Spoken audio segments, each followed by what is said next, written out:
Jai Shri Krishna to all of you. Today I am going to discuss the use of various additives which are employed in the formulation of various dosage forms. And these additives will be used for solubilization purpose, means they, as I have told you in mixed solvency concept, that each and there are two parameters of mixed solvency concept. Number one is each and everything present on the earth has got solubilizing power, and number two parameter is why I have kept the name mixed solvency concept. The reason is that when all materials have got solubilizing power, means whatever the additives are used, they might be having the solubilization power for our drugs. So I will give example that how can we utilize mixed solvency concept.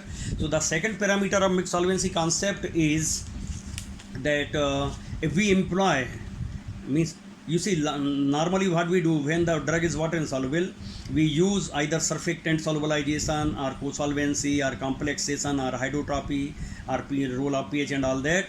All in all these processes, what happens, for solubility enhancement we have to take a single solubilizer in large concentration, which means because of this large concentration it may be toxic.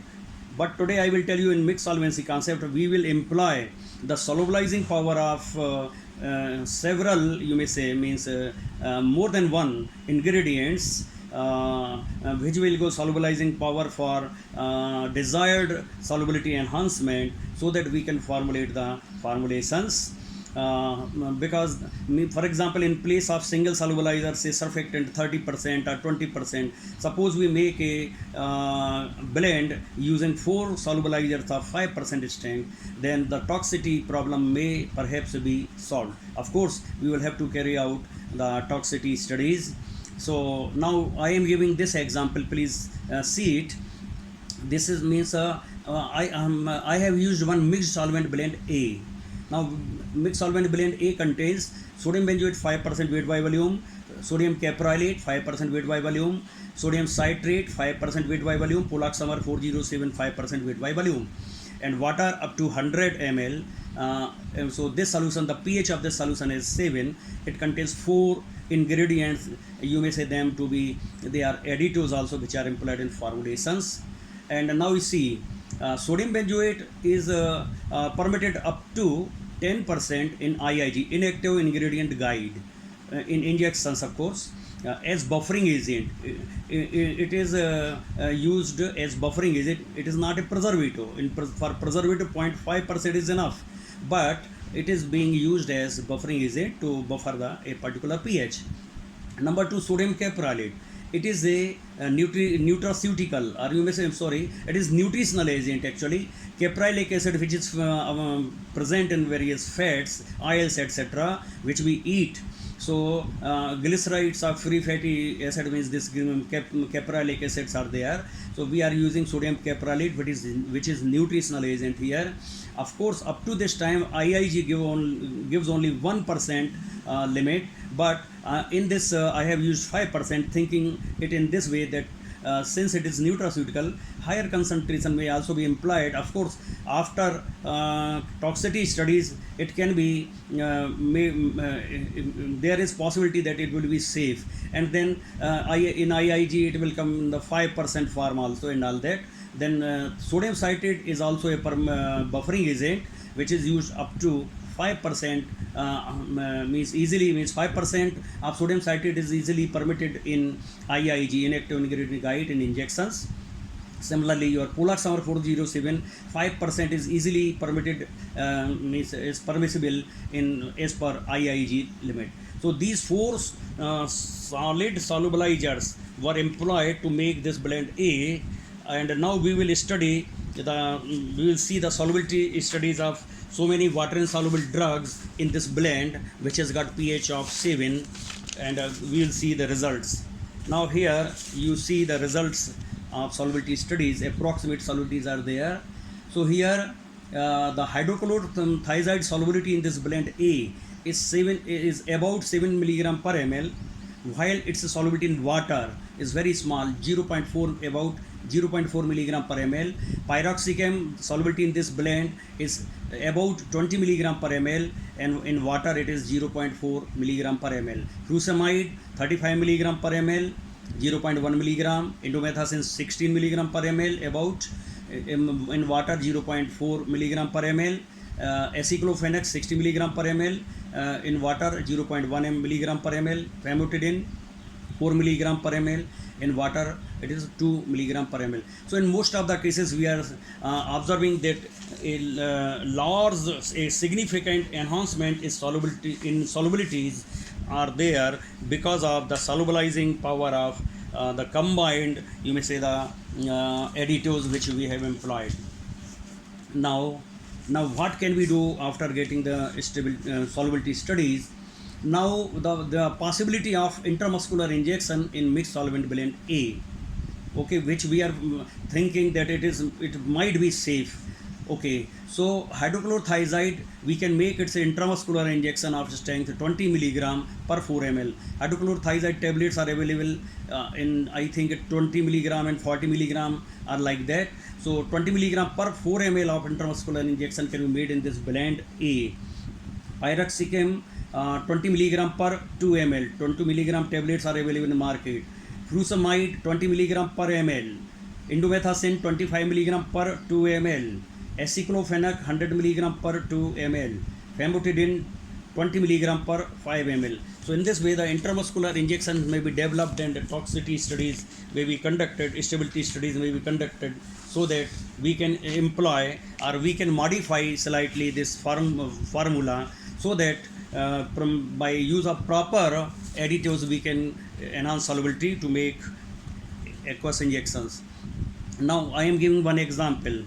Just like the solubility studies we have carried out, suppose we have got a water insoluble drug D which is hydrolyzable in presence of water, and you are not able to market it for a good expiry period because it is unstable in presence of moisture or water, you may say.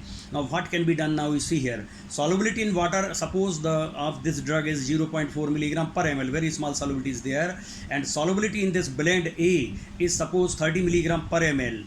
So means now what can you do? And suppose the dose of drug D is 20 milligram. So drug powder injection for reconstitution of drug D can be made. How? Drug D 20 milligram you will keep, sodium benzoate 50 milligram, because you are making 1 ml injection. So the blend A, if you take 1 ml, it contains 50 milligram of sodium benzoate. Similarly, 50 milligram of sodium citrate, 50 milligram of sodium caprylate, 50 milligram of polaxamar 407. So in this way, these all 4 ingredients together with the drug, they have been kept in the vial. Of course, we have to make use of fine powder so that they will dissolve easily when we will reconstitute the injection. Now your vial contains all these things, and whenever you require, suppose after 6 months, after one year, 1 ml of sterile water for injection will be added, and it will be shaken. While will be shaken, you will get a clear solution because of the solubilizing effect of all these 4 solids. So in this way you can make a stable injection of drug D. So you see, this is a way, and there are so many solids which can be utilized to make the aqueous injection in this way, means to make it's a dry powder injection for reconstitution. Only thing is that you will have to employ micro-free, pyrogen-free ingredients as well as drug and all that, and aseptically you will have to make the injection. Now coming to you see what other solubilizers can be employed for injection. Suppose you want to make ready-made injection of a drug, water insoluble drug, what other additives which means you can employ for solubility enhancement? Benzyl alcohol is used in injections up to 4%, so you can employ 2%, 4% of benzyl alcohol. It will also contribute for the solubility enhancement of your drug. Of course, mostly in injections it is used as local anesthetic, or preservative like this. Now propylene glycol up to 40% is used. We can employ 5%, 10%, etc., because we are using the combinations of additives.